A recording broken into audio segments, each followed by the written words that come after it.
When you're serving yourself, you're serving emptiness, you're serving love, compassion. When you're a servant of that, love loves you, and love eats you. That's so sweet. But if you're a servant of myself, then I need this, and I don't want that, and I know, and me. And the hint that you know it's ego is that me is the center of the world. Everything revolves around me. Everything, all the relationships that you're in, all the affairs of the world, society, whatever, it's all about me. I am the center of the world. Yeah, that's a clue there. Something may be off.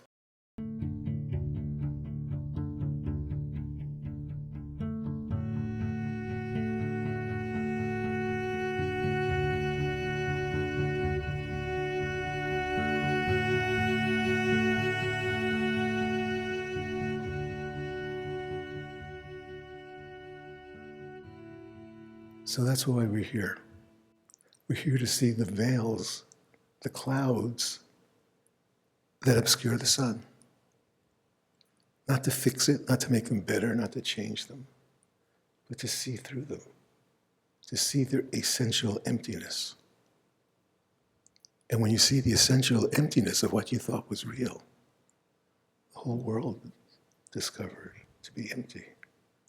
And when the whole world is empty, it disappears as a reality. It's no longer the motivating factor of your life.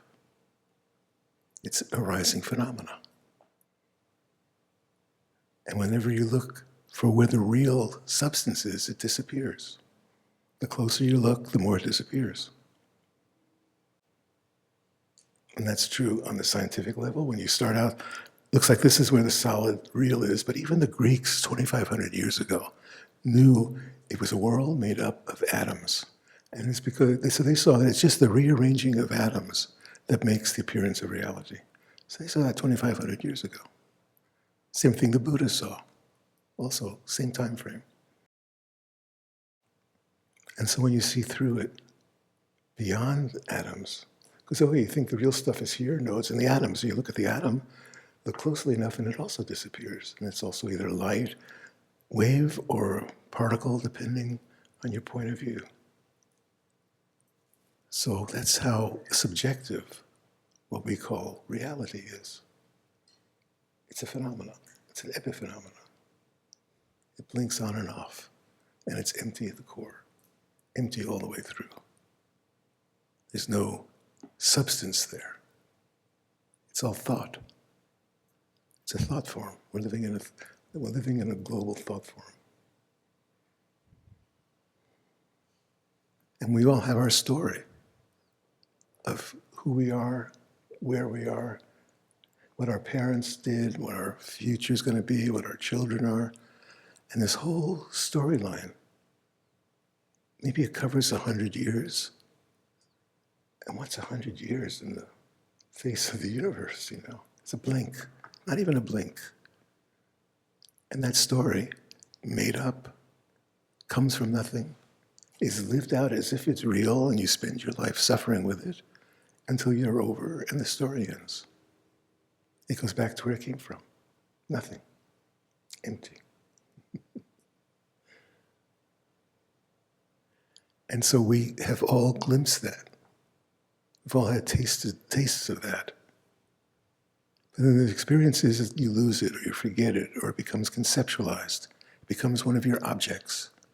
That happened to me back then when, and immediately there's no life in that. That's a memory. And the memory is made up. Memory has nothing to do with what actually happened, because ego only functions in past and future. If there's no past and there's no future, there's no one to talk about it. But if you're talking about it, that's the past and the future.